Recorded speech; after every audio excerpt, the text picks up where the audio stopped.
감사합니다. 이 시간 함께 보실 말씀은 요나서 1장 5절에서 7절 말씀.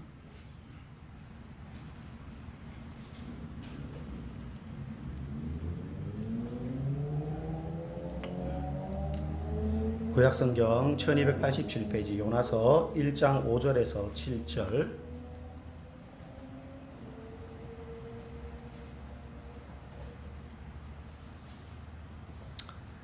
다 찾으신 줄 알고 5절, 6절 교독하시고 7절은 저 여러분이 한 목소리로 읽도록 하겠습니다. 사공들이 두려워하여 각각 자기의 신을 부르고 또 배를 가볍게 하려고 그 가운데 물건들을 바다에 던지니라. 그러나 요나는 배 밑층에 내려가서 누워 깊이 잠이 든지라.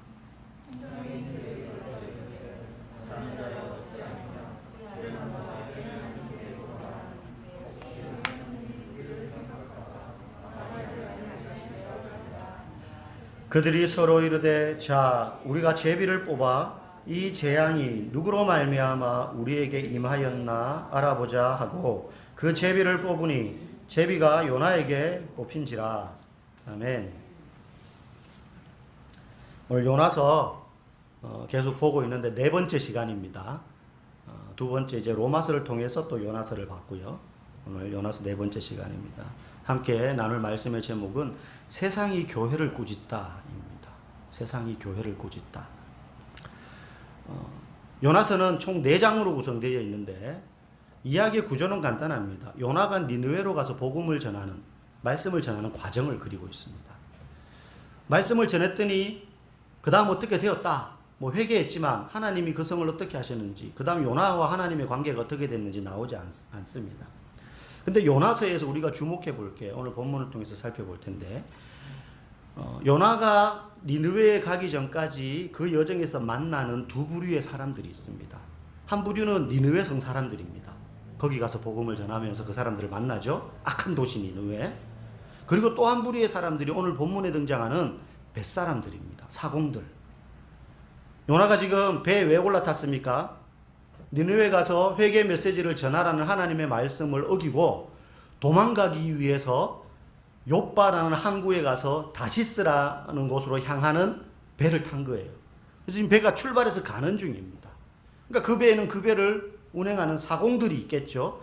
다시스라는 그 당시 세계관으로는 땅끝지역, 예루살렘으로부터 수천 킬로 떨어진 그곳까지 가는 배였기 때문에 아마 상당히 큰 배였고 사공들이 굉장히 많았을 것이며 손님은 요나 외에도 더 있었을 것입니다. 그런데 오늘 이 요나가 만난 두 부류의 사람들, 니느웨 사람들과 사공들의 공통점이 뭐냐? 이방인이자 이교도들입니다. 당연히 유대인들이 아니고 거기다가 하나님을 모르는 다른 신을 섬기는 이교도들이라는 거예요. 요나의 입장에서는 철저히 두 부류의 사람들을 무시할 만한 대상들인 거죠. 유대인이자 선지자인 자신의 입장에서 이방인이자 이교도인 사람들 같이 어울리기도 싫은 거예요. 그런데 이 이교도들은 우리가 오늘 본문에서 살펴보겠지만 이교도들인 벳사공들은 그리고 니느웨 성 사람들조차 한결같이 요나보다 훌륭하게 행동합니다. 오늘 본문을 통해서 과연 하나님은 이 땅을 사는 그리스도인들이 교회 밖 불신자들과 어떻게 관계하고 어떻게 그들과 더불어 살아가는지에 대해서 지대한 관심이 있다는 것을 오늘 본문을 통해서 우리는 살펴봐야 돼요. 요나는 애초부터 이교도인 니느웨 사람들에게 찾아가기도 싫었고 그들에게 하나님에 대해서 말하기도 싫었어요. 그냥 그들이 회개하는 것도 원하지 않았고 그냥 심판받아서 망하기를 바랬어요. 그래서 지금 도망가는 거 아닙니까? 말씀을 어기고. 그런데 그렇게 해서 피해서 달아났던 이방인들, 이교도들, 오늘 배에서 그 벳사공들도 이교도들인데 그들을 만나서 하나님에 대하여 요나가 의도치 않게 이야기하는 장면이 나옵니다. 폭풍이 시작되자 사공들은 오늘 본문의 5절을 보니까 두려워했다고 했습니다. 이 사람들은 다시스 정도 되는 그 먼 곳까지 항해를 주로 하는 사람들이기 때문에 웬만한 폭풍에 대해서는 두려워하지 않습니다. 그리고 아마 그 바다의 사정에 대해서는 이골이 난 사람들일 거예요. 잔뼈가 굵은 베테랑들일 것입니다. 그냥 근해에 나가가지고 고기 잡는 정도의 어부들이 아닙니다. 이 사람들은 여객선을 먼 바다까지 운행하는 사람들인 거죠. 그런데 이 뱃사공들이 두려워할 정도의 폭풍이었다는 말은 이 폭풍의 강도가 셌을 뿐만 아니라 예기치 못했던 장소와 시기에서 일어난 폭풍이라는 거예요. 여기서 이런 폭풍이 갑자기 이렇게 일어날 리가 없는데, 그러니까 무서워하고 당황하는 거죠. 그래서 두려워했습니다. 하나님은 의도적으로 지난 시간에 살펴봤지만 내던지셨다 그래요. 폭풍을 창을 던지듯이 던졌다라는 표현을 본문에 쓰고 있습니다. 뱃사공들은 그러나 이런 예기치 못했던 두려운 상황에서 이 폭풍을 벗어나기 위해서 최선을 다해서 자신들의 역할에 충실하고 있어요. 폭풍우를 만났을 때 뭘 해야 되는지 그 배의 사공들은 각자의 역할이 다 있을 거 아닙니까?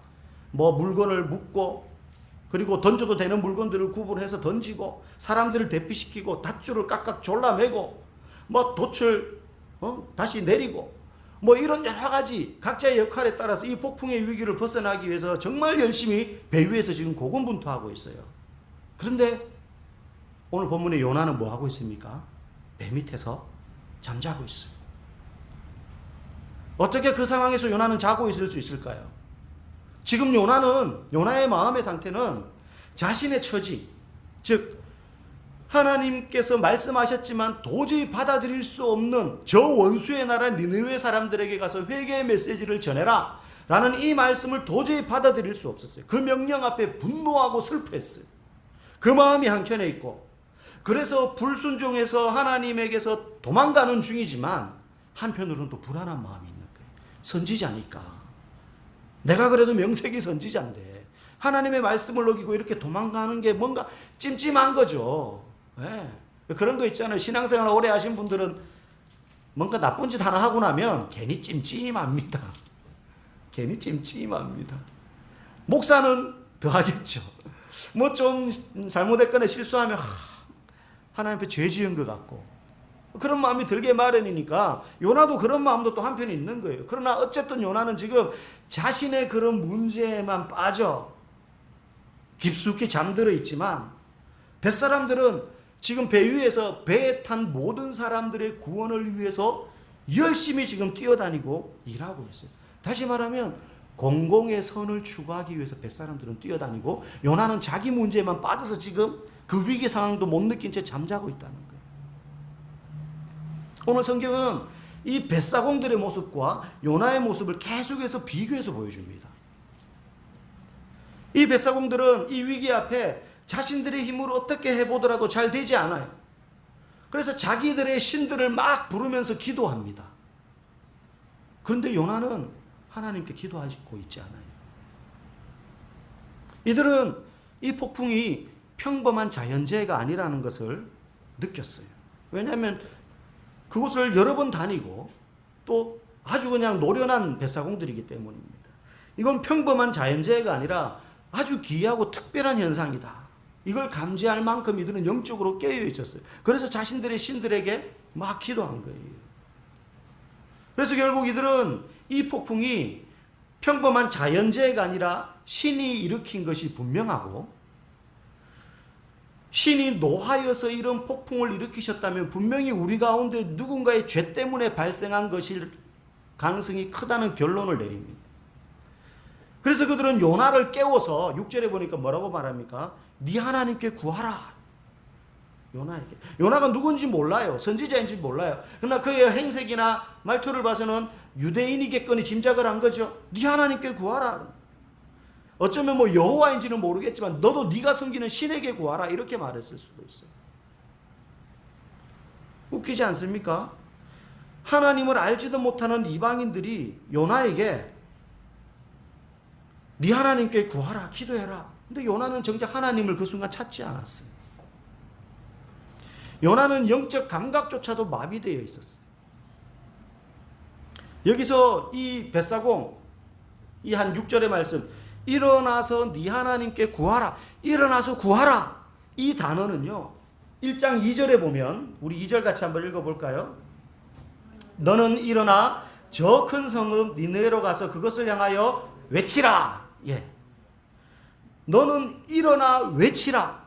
이 일어나 외치라는 말과 오늘 벳사공이 말한 일어나서 네 하나님께 구하라 이 말이 단어가 똑같아요. 한글로는 일어나 외치라라고 되어 있고 일어나 구하라 이렇게 번역되어 있지만 히브리어는 똑같은 단어예요. 여러분 놀랍지 않습니까? 요나가 잠에서 깨는 동안 이방인이요 하나님을 알지도 못하는 이교도인 이 벳사람이 하나님이 요나에게 사명을 주시며 하셨던 그 말씀을 그대로 요나에게 되뇌이고 있는 거예요. 지금 요나가 조금만 영적인 지각이 깨어 있었다면 아마 뒤통수를 망치로 얻어맞은 느낌이었을 거예요. 하나님이 요나에게 일어나서 니느웨로 가서 이것을 외치라라고 말했던 그 사명을 저버리고 지금 요나는 도망가는데 자기 마음에 들지 않는다고 자기 생각과 맞지 않는다고 도망가는데 하나님을 알지도 못하는 이교도가 하나님이 하셨던 말을 똑같이 하는 거예요. 요나에게 일어나서 구하라. 하나님은 선지자를 보내서 이교도들에게 니느웨 사람들에게 하나님을 전하라고 하셨습니다. 애초에. 그런데 지금 도리어 이교도들이 이제 또 선지자에게 하나님을 전하라. 오히려 이교들이 하나님의 선지자에게 하나님에 대해서 전하고 있습니다. 네 하나님께 구해라. 외쳐라. 벳사람들은 그 이후에도 아주 훌륭하게 처신합니다. 폭풍의 원인이 인간의 죄 때문이라는 사실을 직감한 그들은 제비뽑기를 해서 누구 책임인지를 밝혀내려고 합니다. 제비뽑기는 그 당시 고대 시대에 신의 뜻을 분별하기 위해서 행해졌던 흔한 방법 중에 하나예요. 유대인들도 그래서 제비뽑기를 하곤 했거든요. 그 제비뽑기를 통해서 하나님은 요나를 지목하십니다. 답이 정해져 있는 거죠. 답정 너예요. 너 때문이야. 그런데 벳사공들은 요나에게 화를 내거나 분노를 쏟아내지 않습니다. 그의 탓이라고 원망하지도 않습니다. 오히려 침착하게 어떻게 당신 때문에 이런 일이 일어나게 되었는지를 설명할 기회까지 줘요. 그게 이제 8절에 나오는 말씀이거든요. 자초지정을 이야기해봐라. 그러자 요나가 이제 구구절절히 이야기를 하죠. 사실 내가 이런 사람이고 이런 일이 있었다. 그들은 이방인이자 이교도, 유대인이자 선지자인 요나가 무시하면서 됐던 사람들이었지만 모든 면에서 요나보다 훌륭해요. 여러분 우리는 성경이 의도적으로 보여주는 이 장면을 통해서 배워야 될 것이 분명히 있습니다. 중요한 건 우리는 세상이라는 한 배를 타고 있는 사람들이라는 거예요. 그리스도인이나 비그리스도인이나 세상이라는 한 배를 타고 삽니다. 아주 중요합니다. 여러분 교회 밖 사람들은, 예수를 믿지 않는 사람들은 교회가 사회의 유익과 선한 일에 얼마나 헌신하는가를 보고 교회를 평가합니다. 지극히 정상적이고 당연한 일입니다. 교회 밖 사람들은 성경이 말하는 복음의 진리가 무엇인지, 삼위일체니 대속의 교리니 이런 거 전혀 관심 없습니다. 알고 싶어 하지도 않아요. 그들에겐 중요하지도 않습니다. 다만 그들은 교회가 어떻게 그리스도인들이 교회가 말하는 그 놀라운 복음의 진리를 삶의 현장에서 행동으로 보여주느냐를 보고 평가한다는 거예요. 뭐 복잡하게 삼위일체니 대속이니 어린 양이니 이런 거 몰라요. 근데 그걸 믿는 그리스도인들이 어떻게 행동하느냐를 보고 복음을 평가하고, 저 사람은 성경적으로 사는구나. 성경을 모르는데 저 사람은 진짜 그리스도인 같구나. 아, 저 사람 나이롱 신자네. 나이롱 신자네. 이등병 때 막 고참들이 교회 못 가게 하더라고요. 토요일 되면 막 밤에 이제 점호 준비한다고 군화 닦고 있는데 군화 발로 차면서 이 새끼 내일 교회 가지 마. 왜냐하면 대부분 군대에서 훈련은 월요일 날 시작하거든요. 그러면 주일날 막 훈련 뛸 준비를 한단 말입니다. 막 여러 가지 장비도 챙기고. 이등병이니까는 개발에 땀나도록 그걸 해야 될 거 아닙니까? 근데 군대를 교회를 가야 된다고 주일날 아침에 가서 밤에 오니 점호치 할 때 고참들 눈에 볼 때 얼마나 눈에 가시겠어요. 근데 뭐 그러거나 말거나 딴 거는 내가 다 열심히 정말 군생활 다 했어요. 교회 가는 거는 안 막으면 좋겠다. 그래서 교회는 다녔어요. 나중에 그때 일병이었던 고참이 상병이 되고 제가 일병이 됐을 때 밤에 근무를 서는데 그 얘기를 하더라고요. 그 사람은 교회 다니는 사람이 아니고 이상한 우리나라 민족 토속 종교 정산도라는 걸 믿는 사람이었어요. 아주 열심히 했어요. 뭐 자기 스승은 손가락으로 구름을 반으로 자른다 그러고 막 그러는 사람이었거든요. 그 사람이 나중에 그 얘기를 하더라고요. 내가 오랫동안 지켜봤는데 병대니는 나이롱 신자는 아닌 것 같아. 이런 말을 해요. 그 사람이 무슨 뭐 성경에 대해서 알겠습니까? 대속의 교리에 대해서 알겠습니까? 뭐 삼위일체는 이런 거 알겠어요? 모릅니다. 뱃사람들은 이 폭풍이 자기들이 감당할 수 없는 것이며 요나의 어떤 행동 도움 없이는 구원받을 수 없다는 사실을 직감했어요. 근데 요나는 도움이 될 만한 어떤 일도 하지 않습니다. 오히려 이교도 선장이 하나님의 거룩한 선지자를 꾸짖고 훈계하는 희한한 장면이 오늘 5절부터 쭉 나오는 거예요. 왜 그렇게 훈계하고 선장이 말했습니까? 왜 꾸짖었습니까?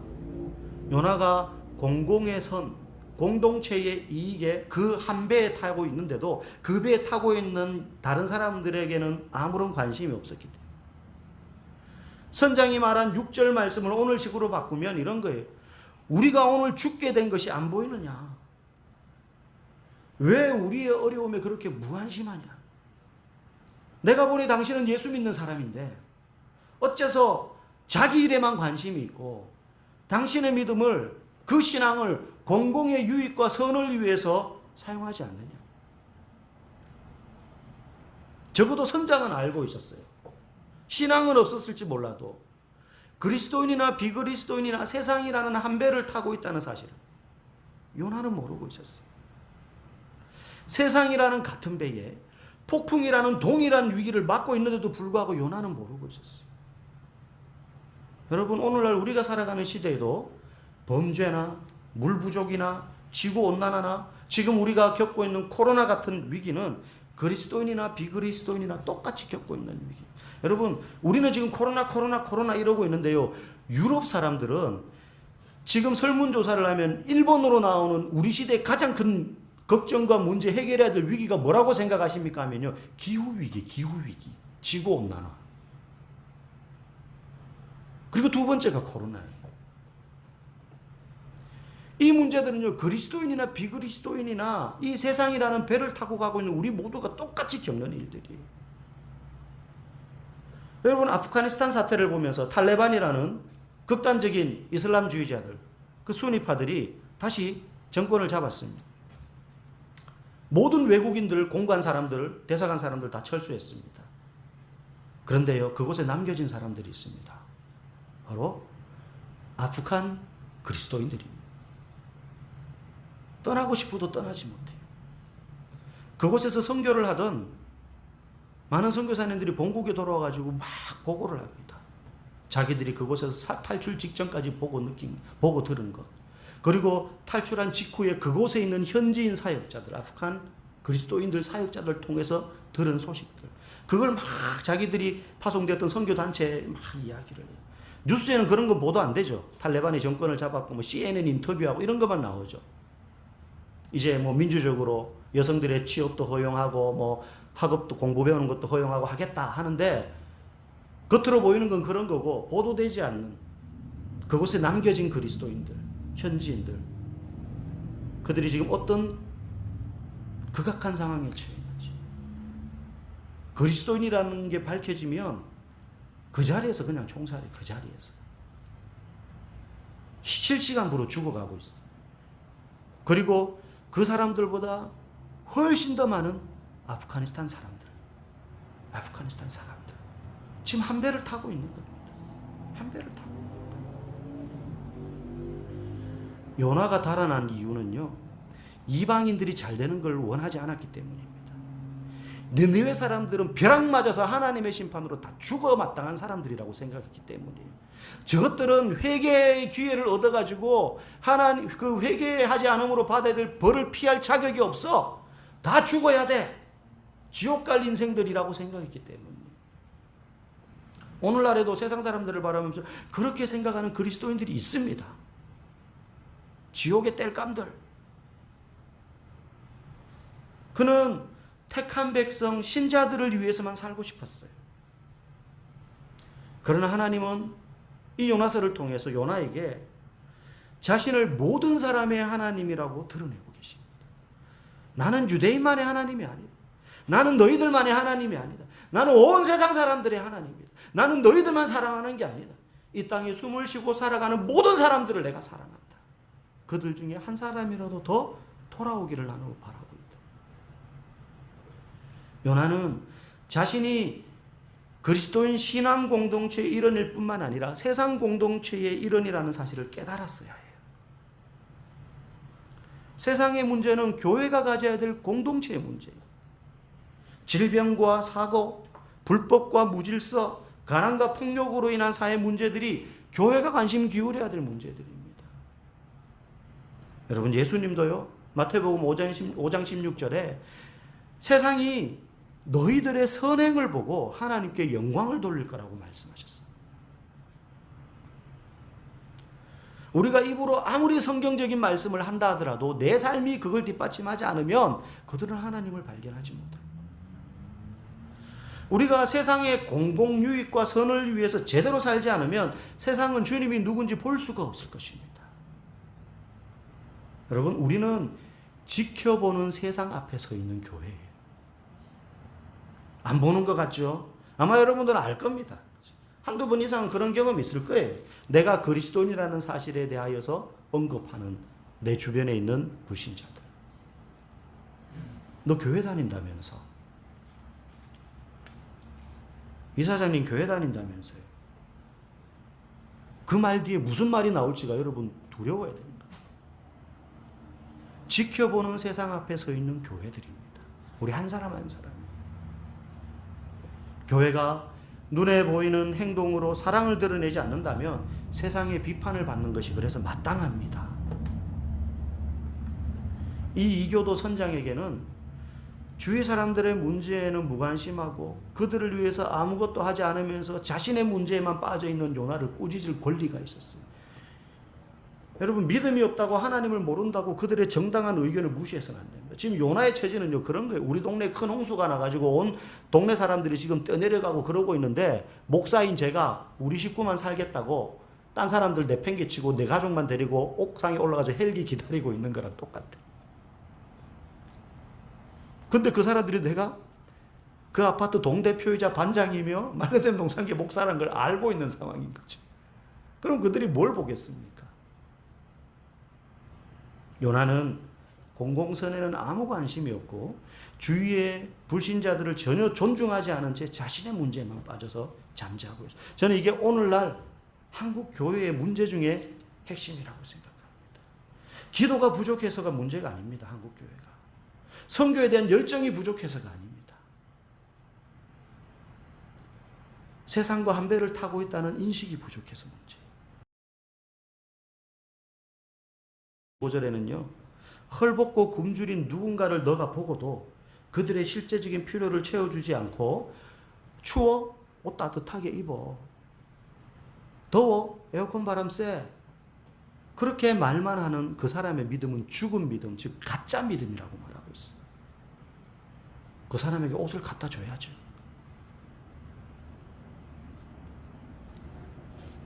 동일한 야고보서 그 앞에 2장 13절에는 긍휼을 행하지 아니하는 자에게는 긍휼 없는 심판이 있으리라 하고 말씀해요. 여러분, 무서운 말씀.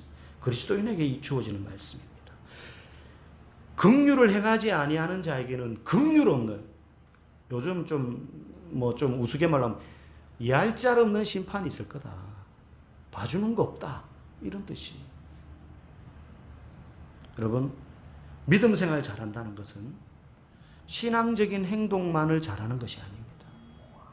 기도하고 예배하고 헌신하고 봉사하는 것 너무너무 중요한 신앙적인 행위들이지만 그 신앙적 열심이 세상의 선과 유익을 위한 행동으로 드러나야 되는 것이죠.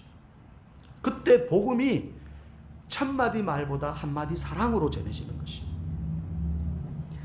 우리 한 사람 한 사람이 움직이는 교회입니다. 저 목사만 교회가 아닙니다. 이 건물이 교회 아닙니다. 여러분이 교회입니다. 우리가 교회입니다. 사람들은 건물이 아니라 우리를 보고 하나님을 봅니다. 여러분들이 일하고 있는 직장이 그래서 너무 중요합니다. 여러분들이 땀 흘리는 그 일터가 너무너무 중요합니다. 여러분들의 가정이 그래서 중요하고 옆집 사람들에게 지어 보이는 미소 한 번이 그래서 너무나 중요한 것입니다. 우리 주변에 약한 자, 고난받는 자, 도움이 필요한 강도 만난 이웃이 누구인지를 우리는 늘 돌아봐야 되는 것입니다. 우리 교회가 우리 한 사람 한 사람이 그런 곳을 들여다보고 손을 내밀어주는 그런 선한 사마리아인들 다 될 수 있기를 주님의 이름으로 간절히 축복합니다. 기도하겠습니다.